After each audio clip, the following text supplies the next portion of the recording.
ठीक है जी, तो स्टार्ट करते हैं न्यूक्लियस, न्यूक्लियर फिजिक्स टॉपिक बनाएंगे। न्यूक्लियर फिजिक्स इनफैक्ट मतलब ये तो एनसीईआरटी में एक नया चैप्टर ही है, राइट। तो न्यूक्लियर फिजिक्स में हम क्या क्या करने वाले हैं, पहले तो बेसिक्स एंड न्यूक्लियस के बारे में पढ़ेंगे। न्यूक्लियस होता क्या है वो पता है सबको, आपको है ना। साइज ऑफ द न्यूक्लियस का क्या फॉर्मूला है, उसके बेसिस पे कई बार क्वेश्चन आया। और फिर इसमें एक चीज है मास डिफेक्ट करके, ठीक है। तो वो आई होप आप लोगों ने पहले पढ़ी है mass defect. What is mass defect, binding energy and mass defect, इसके बारे में कोई इन्फॉर्मेशन है आपको? सर मास डिफेक्ट का याद नहीं का कुछ।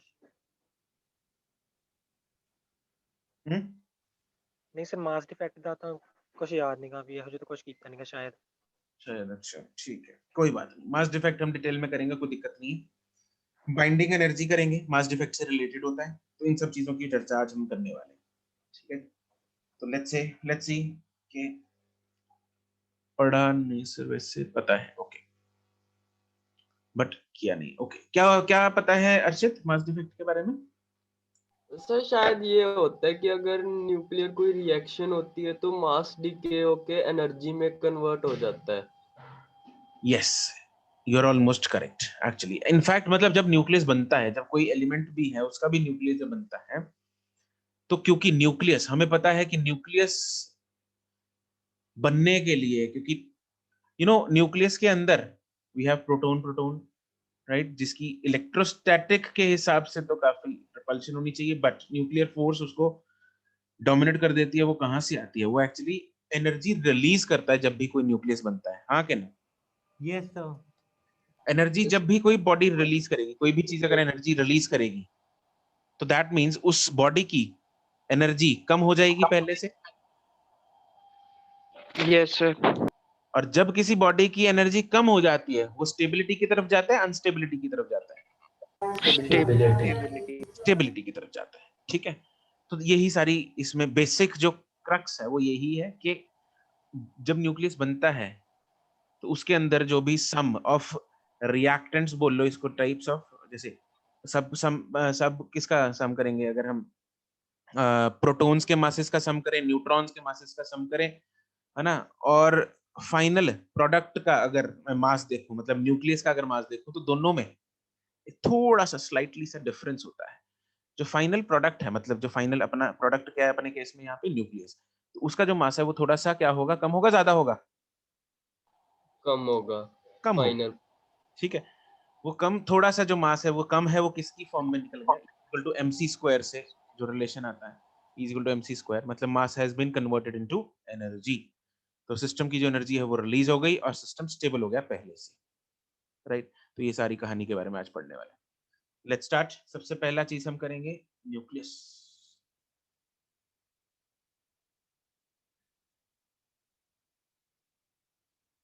पता है हमें, इट इज अ, कहाँ पे होता है? सेंटर पे होता है। It has protons and neutrons known as nucleons.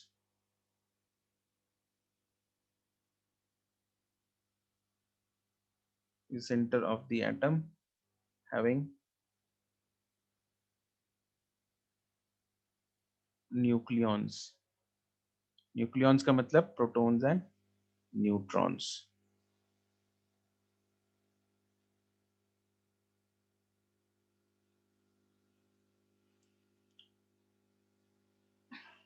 ठीक है, तो ओवरऑल चार्ज इस पे न्यूट्रल होगा न्यूक्लियस का? नो सर, पॉजिटिव होगा। इट हैज पॉजिटिव चार्ज, ठीक है जी। ओके, देन उसके बाद ये mass number, atomic number, what is mass number? What is the difference between mass number and atomic mass? The mass sir mass number of protons and atomic mass is proton plus nucleon, वो neutron. Come again, दोबारा बताओ। Sir जो mass number होता है वो number of proton होता है, और जो एटॉमिक मास होता है वो number of protons plus number of neutrons होता है। अच्छा जी, नहीं सर, एक झटका नहीं, दोगे तुम लोग मेरे कार्बन को, झटका। नहीं सर सर, एक एटॉमिक मास तो दोनों का मास का सम होता है। नहीं सर, एक पता नहीं कार्बन के रिस्पेक्ट में होता है, एक सिंपल न्यूट्रॉन प्लस प्रोटॉन होता है। ਸਰ ਜਿਹੜਾ ਐਟੋਮਿਕ ਵਾਲਾ ਸਰ ਉਹ ਕਾਰਬਨ ਦੇ ਰਿਸਪੈਕਟ 'ਚ ਹੁੰਦਾ, ਜਿਹੜਾ ਦੂਜਾ ਮਾਸ ਨੰਬਰ ਹੈ ਸਰ ਉਹ ਯੂ ਦੀ ਫਾਰਮ 'ਚ ਹੁੰਦਾ, AMU ਦੀ ਫਾਰਮ 'ਚ। नंबर ऑफ प्रोटॉन प्लस अगर हम अभी फिजिकल क्लास में बैठे होते ना तो मेरी शक्ल देखते तुम लोग। सर ऐसे ही होता है सर, किसी के रिस्पेक्ट में होता है कैमरा ऑन एटॉमिक करके मास। दिखा दो सर। कैमरा ऑन करके दिखा दो। C12 एटम ऐसे कुछ करके था। होता है। अच्छा भाई सर, देखो करो ना sir, simple, please camera on. देखो सिंपल सा यार। हरदात तुम भी यही कह रहे थे या कुछ डिफरेंट था पहले? यू वर सेइंग समथिंग ना, difference between mass number and atomic mass. Sir atomic mass average mass नहीं होता average mass of what? Sir atom. Okay, and mass number? Mass पूछा था sir mass number total number of protons plus neutrons. हाँ भाई, नाम से ही पता लग रहा है कि mass number is a number which is nothing but sum of nucleons.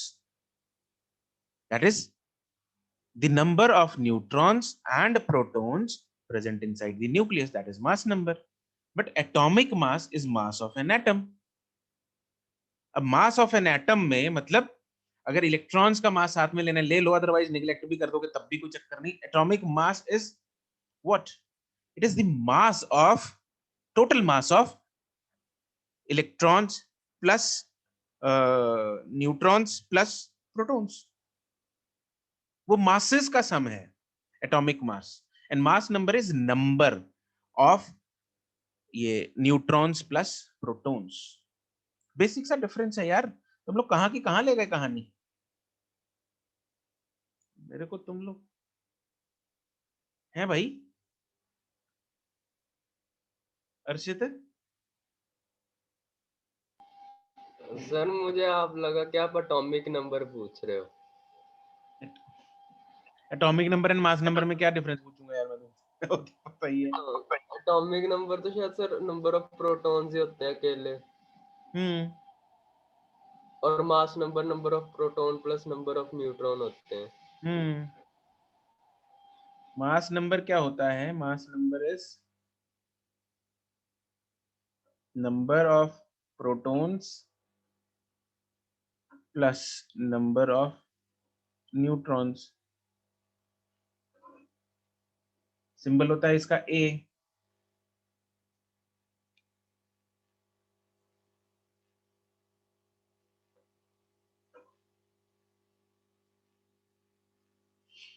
Symbol क्या है? ए। एटॉमिक मास क्या होता है? पहले चलो एटॉमिक नंबर लिख लेते हैं। Atomic number is Z, which is number of protons, and atomic mass is mass of an atom, that is mass of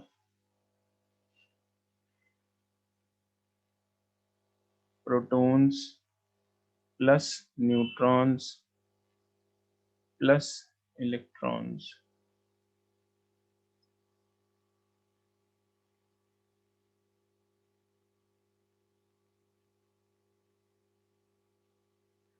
मैंने ये क्वेश्चन 11th में भी पूछा था।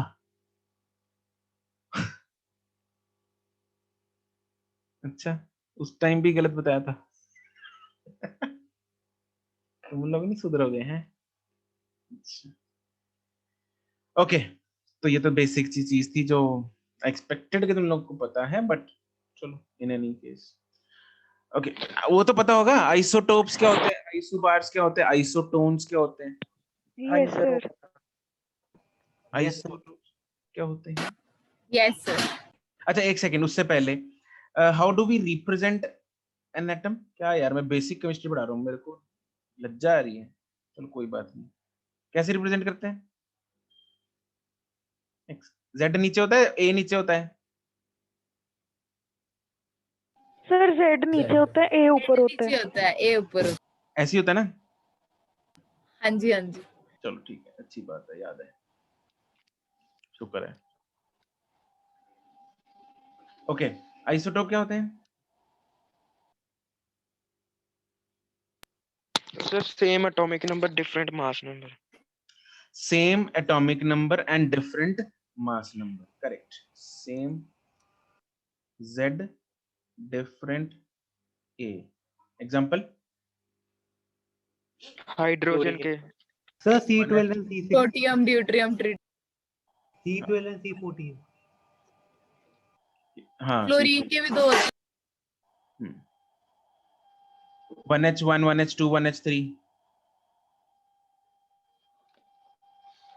1H1, 1H2, 1H3, ये क्या चीज है? आइसोटोप्स है? Yes yes sir. और C612 एंड C614 आती है केमिस्ट्री मेरे को, ठीक है। आइसोटोप्स हो गए, इसके बाद क्या होता है? आइसो बार होता है ना? आइसो बार में क्या होता है? Same, Same atomic mass, sir different. Same mass. हाँ उल्टा होता है ना इसका, Yes, same sir. A and different Argon. Z, ऐसे ही होता है ना? जैसे कि Argon and calcium. कौन सा? Argon and calcium. Argon and calcium, sir potassium भी। ओके। कैल्शियम का Z क्या होता है? 40. और A? Argon का भी 40. Z पूछ रहा हूँ भाई। अच्छा सर, सर गलत लिखा है, 20 Z20 नहीं। और आर्गन? 40 होते हैं Z। आर्गन का 18 होता है। Yes. ये दोनों का मास 40 होता है। दोनों का मास 40 होता है, करेक्ट। ओके, और है आइसो टोन्स। न्यूट्रॉन का नंबर सेम होता है इसमें। Yes, same number of neutrons, जैसे कि कौन कौन? कार्बन, नाइट्रोजन और ऑक्सीजन। नाइट्रोजन का 7, इसका 8, ये 14, ये 15। Yes sir. 16 ठीक लिखा है? Yes sir. ऑक्सीजन का तो सर 16 नहीं होता। ऑक्सीजन का 16 होता है। यस सर, ऑक्सीजन का तो 16 नहीं होता। ऑक्सीजन 16 का कोई आइसोटोप होता है? पता नहीं सर। सर 16 आएगा। सर अगर होता भी होगा तो 16 से बड़ा ही होता होगा, छोटा तो 18 होता है एक। गूगल करना पड़ेगा सर। गूगल करना सर पड़ेगा। आइसोटोन्स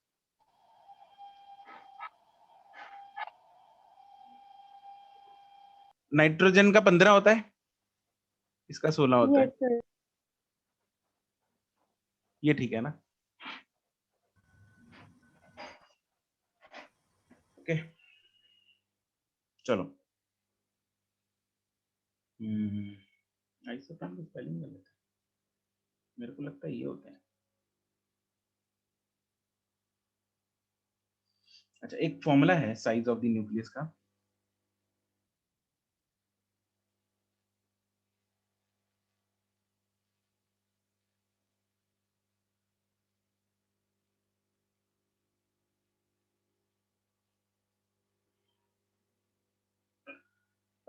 जो साइज ऑफ द न्यूक्लियस है उसका रेडियस, मतलब radius is R is equal to R0 A का क्यूब रूट।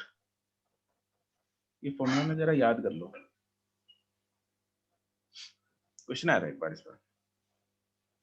अच्छा, केमिस्ट्री में भी किया, ठीक है, अच्छी बात है। ठीक है, और जो इट इज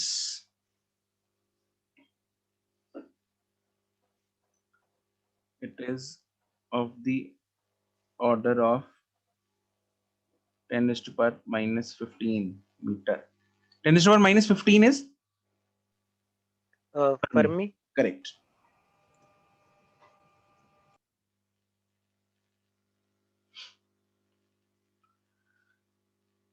ठीक है, और आर नॉट यहाँ पे एक कांस्टेंट है जिसकी वैल्यू होती है 1.1 into 10 raise to power minus 50 metre, मतलब 1.1 फर्मी। और ए है यहाँ पे mass number.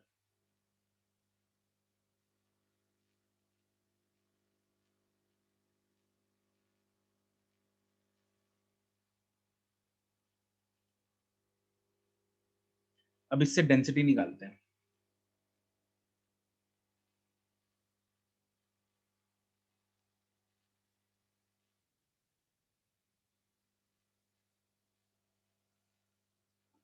Density is equal to mass upon volume होती है ना। और मास ऑफ न्यूक्लियस जो है वो हम बोल सकते हैं it is mass number into mass of proton. This is mass of nucleus, right, and volume is 4/3 pi R cube. R की वैल्यू ऊपर से डालते हैं, A into mass of proton divided by 4/3 pi R naught cube into A. R cube कर दिया, A उड़ जाएगा।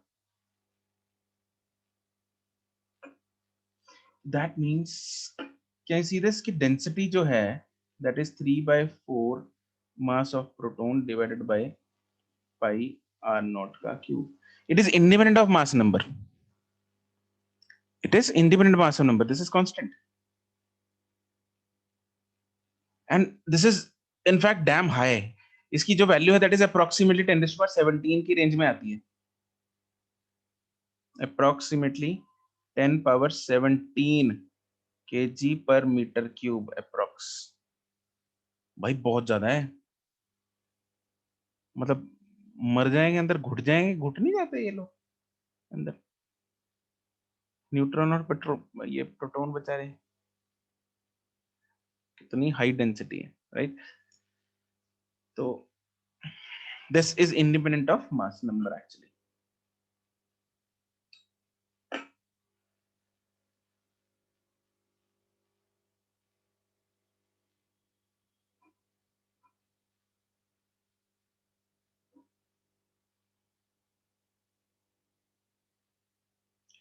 Independent of mass number का होने का मतलब ये है कि भाई जो मर्जी हो, जिसका मर्जी न्यूक्लियस हो, सबकी डेंसिटी जो है वो अप्रोक्सीमेटली सेम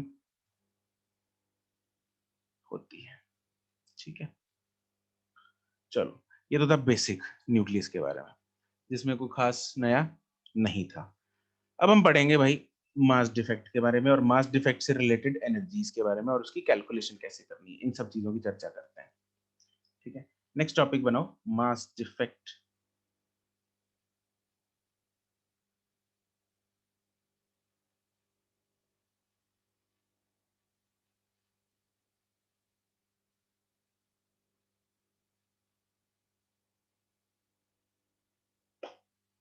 ठीक है सुमित, मास डिफेक्ट क्या चीज है? मास defect is nothing but it is the, अभी जैसे हमने डिस्कस किया तो उसको वर्ड्स में लिख लेते हैं। It is the difference of masses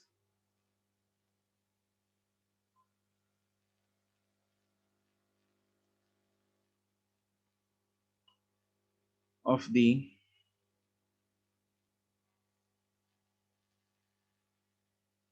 nucleus and the, is the difference of the mass of the nucleus and the sum of the masses of the protons and neutrons that are forming that nucleus।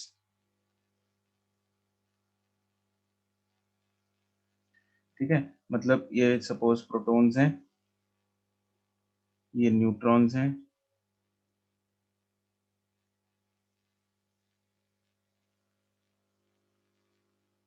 ये इन्होंने एक nucleus बना दिया, this is the nucleus,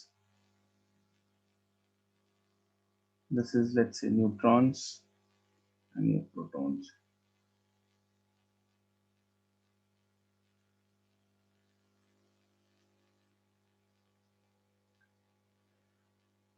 ठीक है, तो mass defect क्या होगा? मास डिफेक्ट इज नथिंग बट दोनों का difference.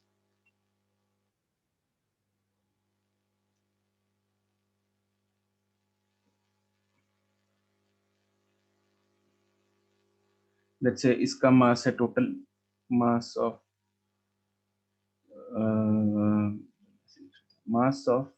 Mass defect is delta m is equal to mass of nucleus minus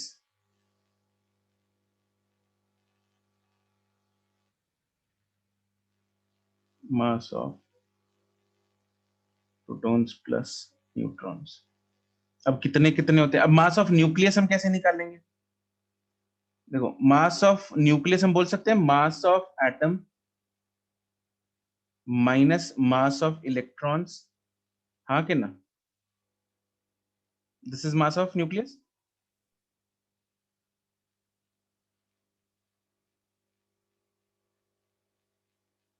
अरे हाँ के ना? Yes sir. And mass of proton plus mass of neutron. In fact अगर इसको हम प्रॉपर इक्वेशन बना ले, मास ऑफ इलेक्ट्रॉन्स कितना होगा? Can I say that this is z times mass of one electron, क्योंकि नंबर ऑफ इलेक्ट्रॉन्स कितने होंगे जितना एटॉमिक नंबर है, तो z times mass of electron, और z क्या होता है? Atomic number minus yes sir. Mass of protons कितने होंगे? z time mass of one proton plus neutrons कितने होंगे? a minus z times mass of neutron. इस इक्वेशन में किसी को दिक्कत?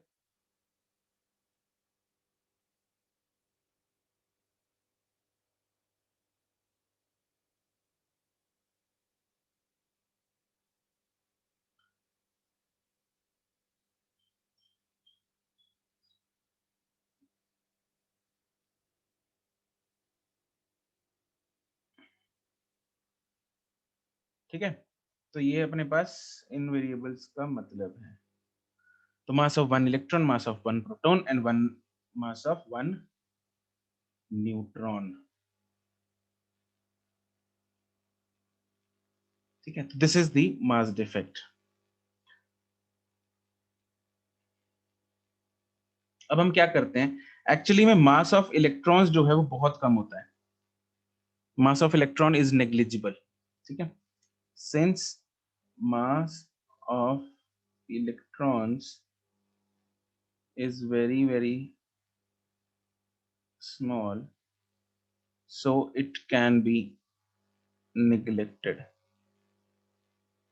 तो कैलकुलेशंस को थोड़ा आसान करने के लिए, अदरवाइज कैलकुलेशंस जो है वो मुश्किल हो जाएंगी, नाक में दम कर देंगी, तो हम क्या करते हैं, तो डेल्टा एम हम फाइनली जो मास डिफेक्ट निकालते हैं वो सिंपली हम मास ऑफ एटम माइनस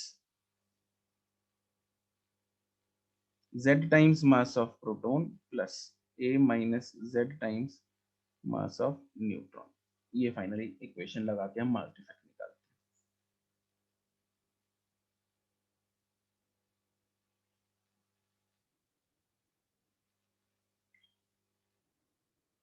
ठीक है जी,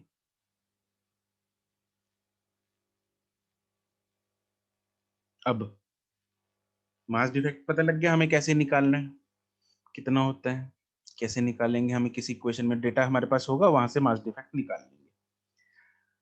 अब इससे एनर्जी कैलकुलेशन करते हैं। ठीक है, इसमें एक सबहेडिंग बनाओ, binding energy.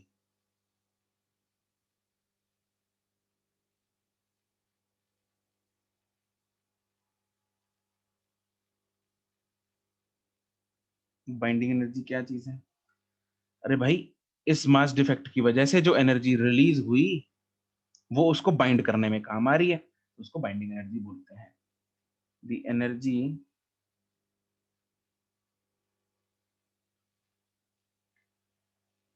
is released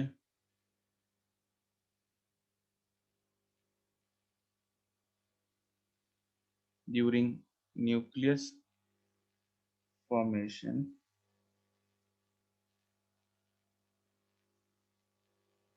as the above mass defect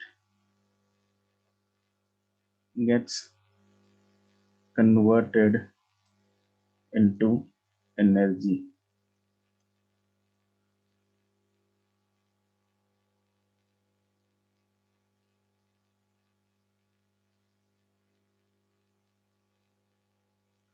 This energy,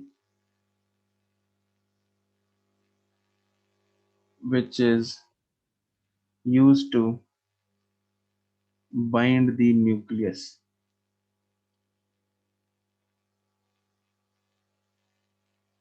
is called binding energy.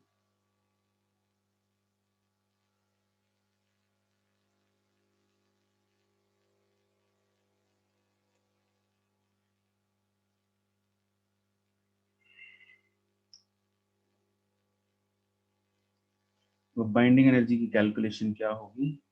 Binding energy E is equal to mc square.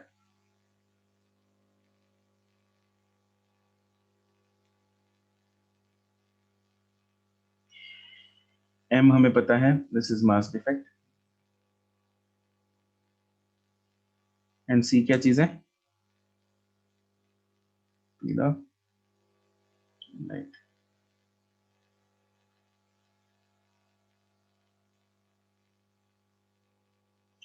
तो अब इसमें एक जरूरी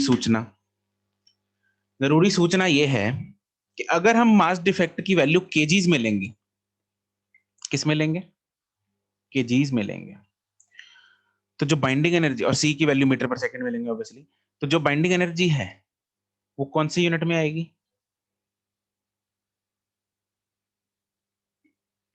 अरे कौन से यूनिट में आएगी?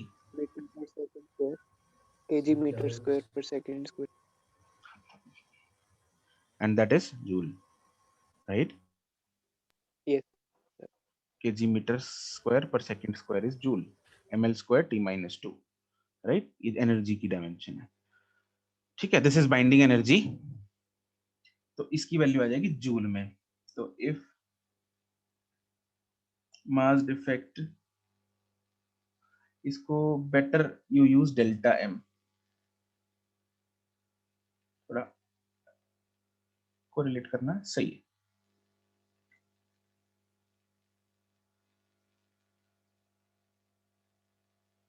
क्या हो रहा है?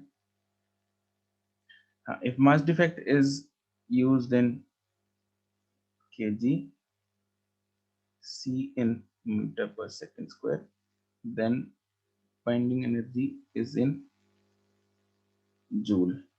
बट हम क्या करेंगे भाई, इतनी ज्यादा होती है नहीं, तो हम ये यूनिट्स नहीं यूज करेंगे. हम निकालते हैं बाइंडिंग एनर्जी को, बाइंडिंग एनर्जी की वैल्यू निकालते हैं. जो मास डिफेक्ट होता है ना, जनरली मतलब 99.9% केसेस में आपको मास डिफेक्ट की जो वैल्यू है वो एटॉमिक मास यूनिट में दी जाएगी. अरे ये एटॉमिक मास यूनिट क्या होता है पता है? आज तो केमिस्ट्री टेस्ट हो रही है तुम लोगों की.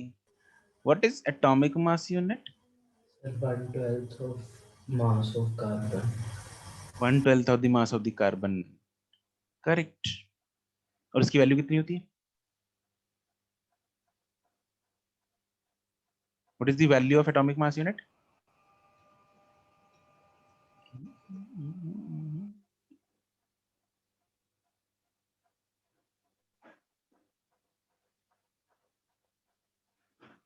अरे कितनी होती है? केजीज में कितनी होती है भाई? 1.6. याद नहीं. It is 1.67 into 10⁻⁻27. Mass of मैंने chat में थोड़ा क्लोज आंसर लिखा था. मास ऑफ द प्रोटॉन के बराबर। एक्चुअली अरे थोड़ा लॉजिक सोचो, देखो लॉजिक लगाएं थोड़ा सा। 1/12 of mass of carbon atom है ना, Yes, sir. कौन सा कार्बन एटम? 12 वाला. 12 वाला। अब 12 वाले कार्बन एटम का मास कितना होगा? 12 into mass of proton plus mass of electron. Mass of electron को हम निगलेक्ट मार देते हैं, ठीक, नेग्लिजिबल है वो, पीछे डेसिमल में कुछ लग जाएगा पीछे, है ना। यही होगा ना कार्बन 12 का मास, हाँ कि ना? Yes. एक एटम का मास, हाँ कि ना? हाँ जी सर. न्यूट्रॉन का मास भी तो ऐड होगा। किसका? न्यूट्रॉन का। चल भाई 6 into mass of proton plus 6 into mass of neutron. ठीक है ठीक है ठीक है। तो आंसर क्या आ जाएगा? मास of proton. This is 1 EMU, right? Okay, तो EMUs में क्या करना है, हम बाइंडिंग एनर्जी निकालते हैं। बाइंडिंग एनर्जी फॉर 1 AMU निकाल लो जरा। Binding energy E is equal to delta M into C square. Electron volt में निकाल लो जरा। 1 AMU की वैल्यू है 1.67 इंटू 10⁻⁻27 इंटू 3 इंटू 10⁸ का स्क्वायर डिवाइड, अच्छा ये जूल में आ गई, हाँ कि नहीं? Yes, sir. लेकिन मेरे को चाहिए किसमें? इलेक्ट्रॉन वोल्ट में। तो क्या करेंगे? डिवाइड बाय 1.6 इंटू 10⁻⁻19, ऐसे ही होगा। Yes, sir. ये आ गई इलेक्ट्रॉन वोल्ट में। ओके, तुम बाद में निकालते रहना, मैं बता रहा हूँ इसकी जो वैल्यू है वो आएगी अप्रोक्सीमेटली 931 मेगा इलेक्ट्रॉन वोल्ट। 931 या 931.5, 931 यूज कर सकते हैं हम, 931 mega electron volt. This is the binding energy for 1 AMU। Very important. बस अब कैलकुलेशन के नाम पे जो है वो बहुत कुछ चीजें कम हो गई हैं। क्यों? क्योंकि हमें ये सब इसकी वैल्यू जो है वो कुछ वैल्यू डालने की जरूरत नहीं है। Yes current mega is 10⁻6। Okay, this is very very important, इसको याद रख लो।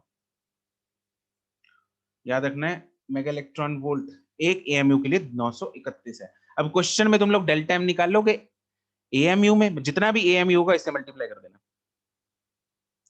सपोज डेल्टा M आया 2 AMU, तो आंसर कितना आएगा? 1862 मेगा इलेक्ट्रॉन वोल्ट। आधा आया जिसका हाफ हो जाएगा, मतलब right, simple unitary method. Okay, this is the binding energy का फॉर्मूला। नोटेड?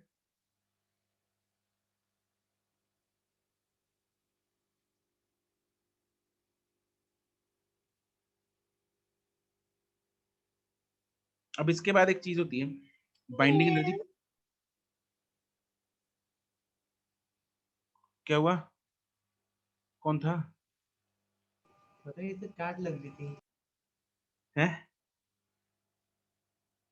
कौन लग रही थी? कैट या फिर कोई डोर। कौन था? राशि बहन थी। अच्छा, जिसकी बाइंडिंग एनर्जी ज्यादा होगी वो न्यूक्लियस ज्यादा स्टेबल होगा, या जिसकी कम होगी वो ज्यादा स्टेबल होगा? जिसकी ज्यादा होगी। जिसकी ज्यादा होगी, करेक्ट। अपने दिमाग में यही आ रहा है कि जिसकी बाइंडिंग एनर्जी ज्यादा होगी वो ज्यादा स्टेबल होना चाहिए, क्योंकि वो ज्यादा एनर्जी। क्या? जिसकी कम होगी वो नहीं स्टेबल होना चाहिए। क्यों? क्योंकि हम ऐसा नहीं कहते कि एनर्जी कम जितनी होती है वो उतना ही ज्यादा स्टेबल होता है। बाइंडिंग एनर्जी रिलीज होती है ना, यस सर। तो जितनी ज्यादा रिलीज कर दे उसके बाद कम बचेगी। हाँ ठीक है सर। तो जिसने ज्यादा रिलीज की वो ज्यादा स्टेबल है, हाँ कि ना? तो उसको Yes, तोड़ने sir. के लिए उतनी एनर्जी देनी पड़ेगी, हाँ कि ना? Yes, sir. एक न्यूक्लियस बना, 10 जूल की एनर्जी देके, ठीक है, मतलब 10 जूल की एनर्जी चाहिए उसको ब्रेक करने के लिए, हाँ के ना, ठीक है। Yes. Binding energy is directly proportional to the stability of the nucleus. लेकिन एक्चुअली में ज्यादा बढ़िया पैरामीटर क्या है इसको मेजर करने के लिए, वो है binding energy per nucleon. Binding energy per nucleon. अब हो सकता है एक न्यूक्लियस, बड़ा न्यूक्लियस है, उसमें उसमें मान लो 50 न्यूक्लियॉन्स हैं, ठीक है। एक है न्यूक्लियस, अब जैसे सपोज एक एग्जांपल लेके चलते हैं, कहाँ गया,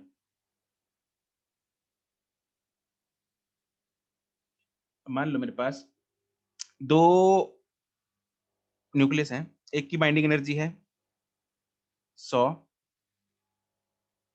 ठीक है, एक की बाइंडिंग एनर्जी है 200। कौन सा ज्यादा स्टेबल लग रहा है? 200 वाला। 200 वाला। लेकिन इसमें नंबर ऑफ न्यूक्लियॉन्स हैं मान लो 5, और इसमें नंबर ऑफ न्यूक्लियॉन्स हैं मान लो 20। तो इसकी बाइंडिंग एनर्जी पर न्यूक्लियॉन कितनी आ गई? 20। इसकी बाइंडिंग एनर्जी पर न्यूक्लियॉन कितनी आ गई? 10। तो ये वाला ज्यादा स्टेबल है, ठीक है, क्योंकि ये छोटा सा है, 5 ही न्यूक्लियॉन है ना, छोटा न्यूक्लियस है। ये 20 न्यूक्लियॉन है इसमें, ये बड़ा न्यूक्लियस है, ठीक है। तो एक बड़े न्यूक्लियस ने अगर 200 एनर्जी रिलीज कर भी दी तो क्या है, न्यूक्लियस तो बड़ा है भाई, ठीक है। इस छोटे से न्यूक्लियस ने 100 एनर्जी रिलीज कर दी। तो इसलिए हम more accurate method for determining the stability should be what, binding energy per nucleon. हाँ कि ना? Yes, sir. बात चमक गई सबको? आसान सी बात है, दिमाग में घुस गई, हाँ कि ना? हाँ जी सर। बहुत बढ़िया चीज है। चलो इसमें लिखेंगे बाइंडिंग एनर्जी पर न्यूक्लियन। इसमें वैसे तो बाइंडिंग एनर्जी पर न्यूक्लियन जो है वो इस बार डिलीट हो चुका है सिलेबस में, but still we will do it, क्योंकि बाइंडिंग एनर्जी हम कर चुके हैं। तो कुछ नहीं, छोटा सा एडिशनल टॉपिक है, but it is very relevant type, मतलब स्टेबिलिटी समझने के लिए। तो एक इसमें सब टॉपिक बनाएंगे, बाइंडिंग एनर्जी पर न्यूक्लियन।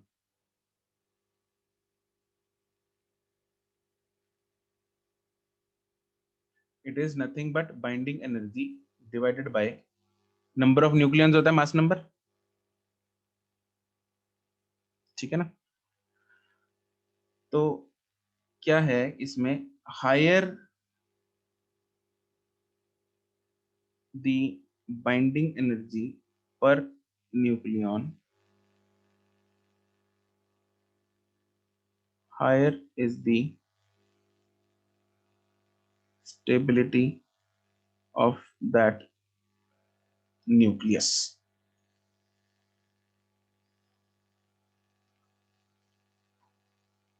ठीक है, तो इसमें एग्जांपल जैसे सपोज न्यूक्लियस 1 है,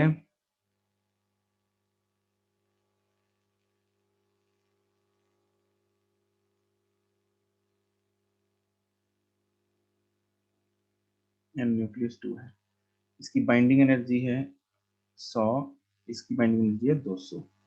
इसमें न्यूक्लियॉन्स हैं 5, इसमें न्यूक्लियॉन्स हैं 20। Therefore binding energy per nucleon,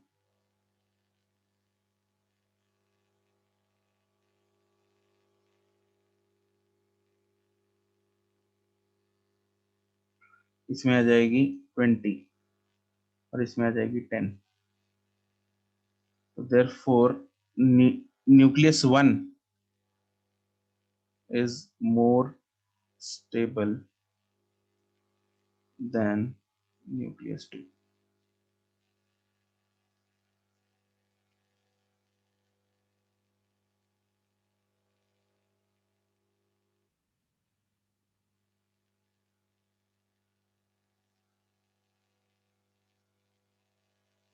और ये जो बाइंडिंग एनर्जी पर न्यूक्लियन है ना, ये जैसे जैसे हम पीरियोडिक टेबल में स्टार्टिंग से हाइड्रोजन से शुरू होते हैं, जैसे जैसे मास नंबर बढ़ता रहता है, बाइंडिंग एनर्जी पर न्यूक्लियन जो है बढ़ती रहती है till ion, till ion. Ion का एटॉमिक नंबर,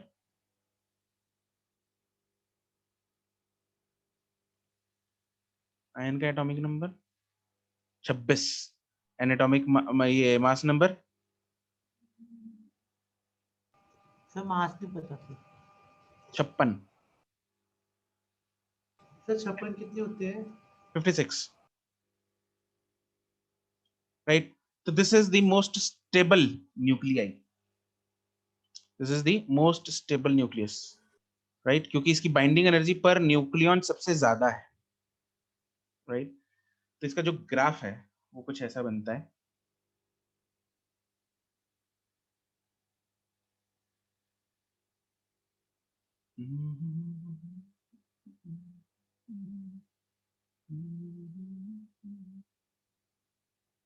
ये कुछ ना ऐसा ग्राफ बनता है।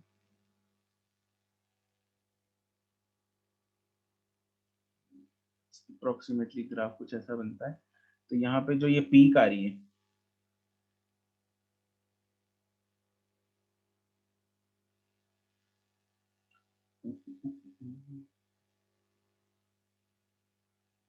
इस तरफ है binding energy per nucleon,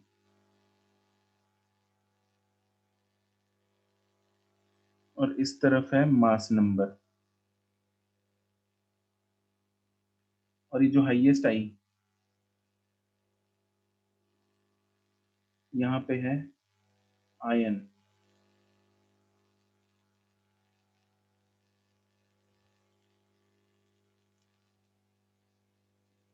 this is most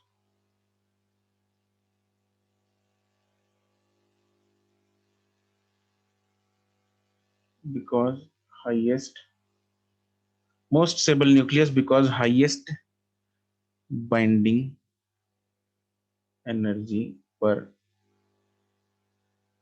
nucleon।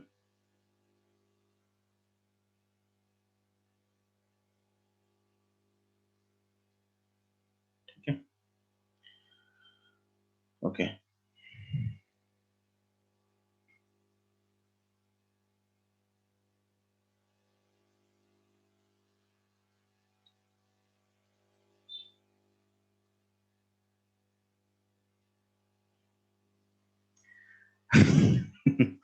हाँ, मैं आयन कह रहा था तुम लोगों को, आयन, अच्छा आयन लगा। इसको क्या आयरन कहते हैं क्या?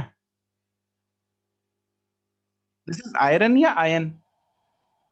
इंडिया में तो सर आयरन ही कहते हैं, बाकी पता नहीं। इंडिया में तो आयरन ही कहते हैं। तो तुम लोगों को अच्छा ये लगा कि मैं आयन कह रहा हूँ, ION। ठीक है, चलो, तो ये बात हमें पता लग गई।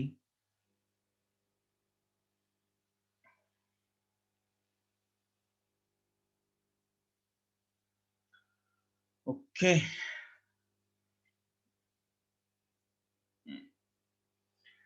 अच्छा, अब अगर स्टेबिलिटी है तो ठीक है, लेकिन जैसे जैसे स्टेबिलिटी कम होती जाएगी, मतलब अगर न्यूक्लियाई जो है, न्यूक्लियस जो है, अगर अनस्टेबल होगा तो वो स्टेबिलिटी की तरफ भागने की कोशिश करेगा, हाँ कि ना, राइट? Yes.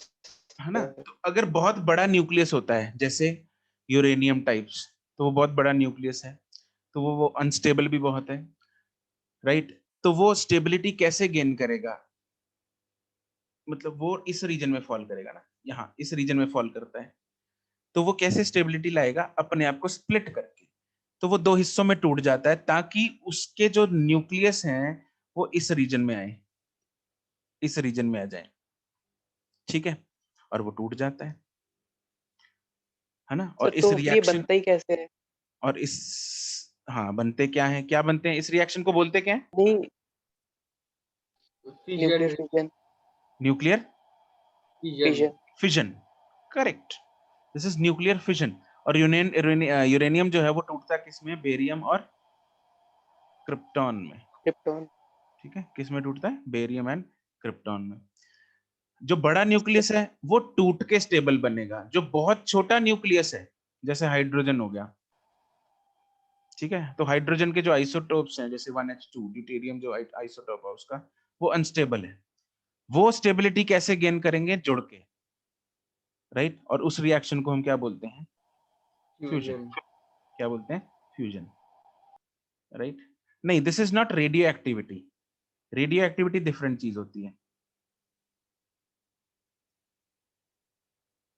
अरे मिट नहीं रहा अब। सर तो अगर ये न्यूक्लियस इतने ही अनस्टेबल होते हैं तो क्या?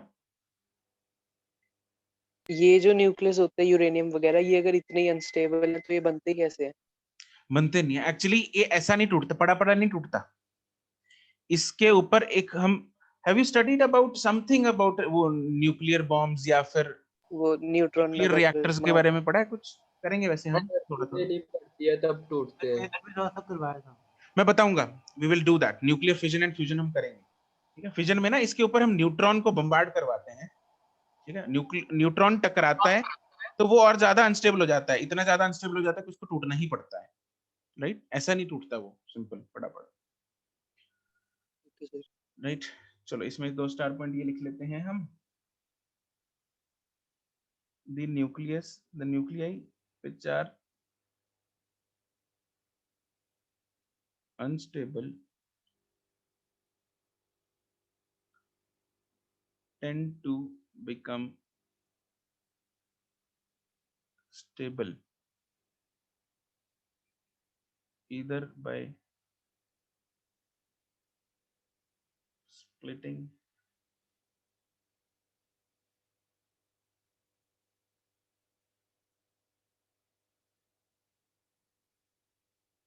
or by joining, that is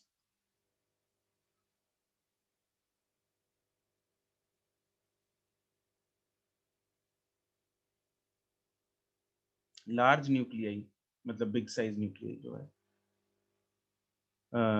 या heavier nuclei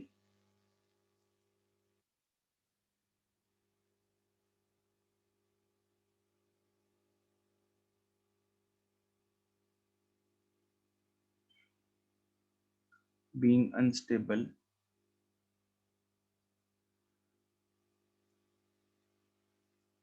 tend to split into medium size nuclei by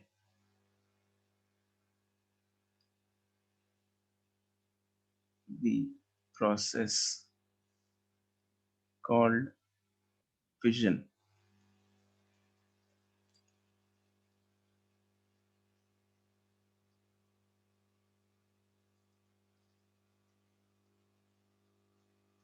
Lighter nucleus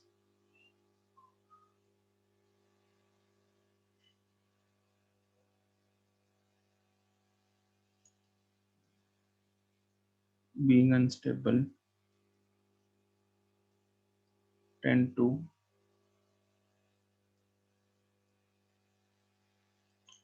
fuse together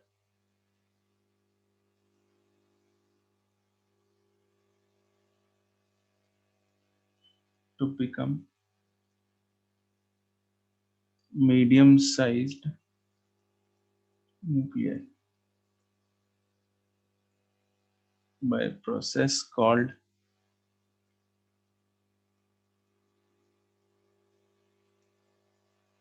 fusion.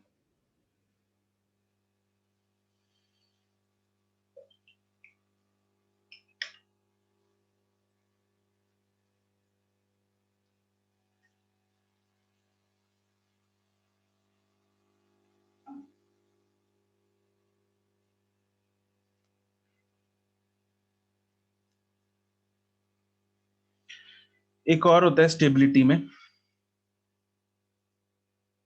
n/z ratio, मतलब नंबर ऑफ न्यूट्रॉन्स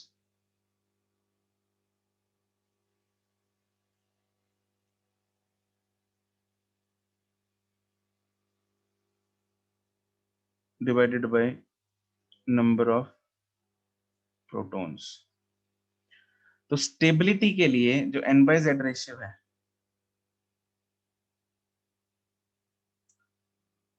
वो 1 से लेके 1.6 तक लाई करती है।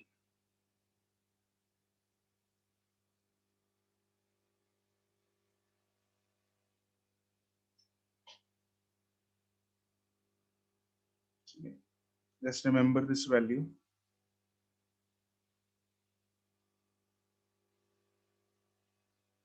अगर इससे इधर उधर हुई तो न्यूक्लियस जो है वो डिके करने लगता है and the process is known as radioactivity. ठीक है,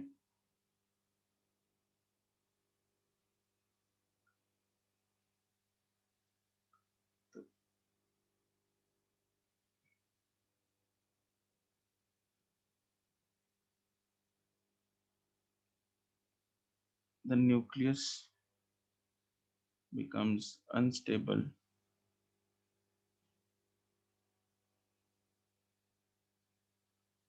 and starts decaying via alpha decay या फिर beta decay।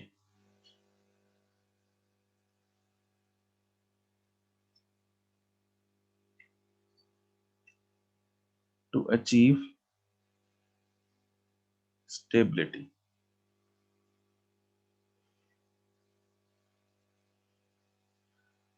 And this process is known as radioactivity।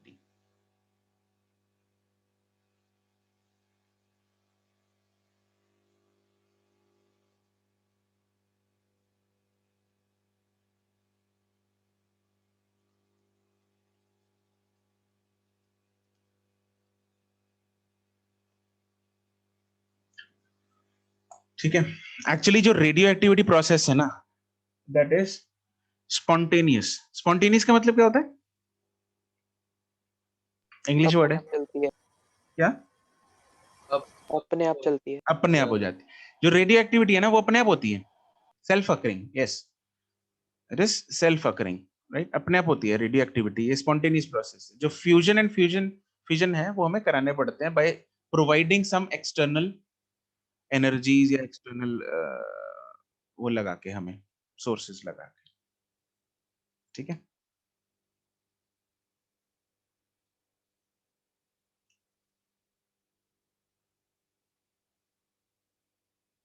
Spontaneous.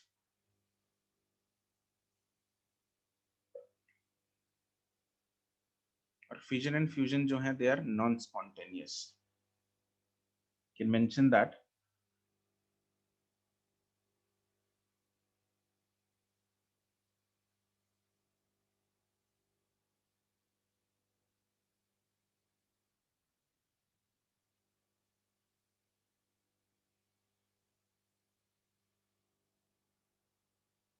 Fission and fusion are non-spontaneous। That is, they need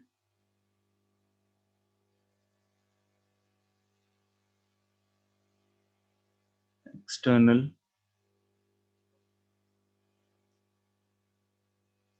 factors या energies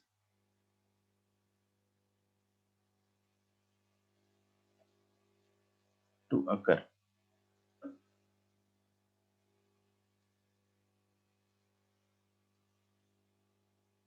Right? Okay।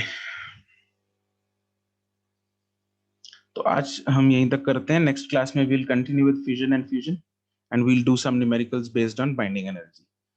And with this we will complete this chapter। Right? तो next class में Saturday को we'll complete of this chapter। Right? And जो भी चीजें बची हुई हैं,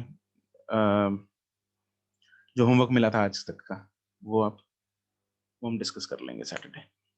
राइट, चलो जी, that's it for today, good bye.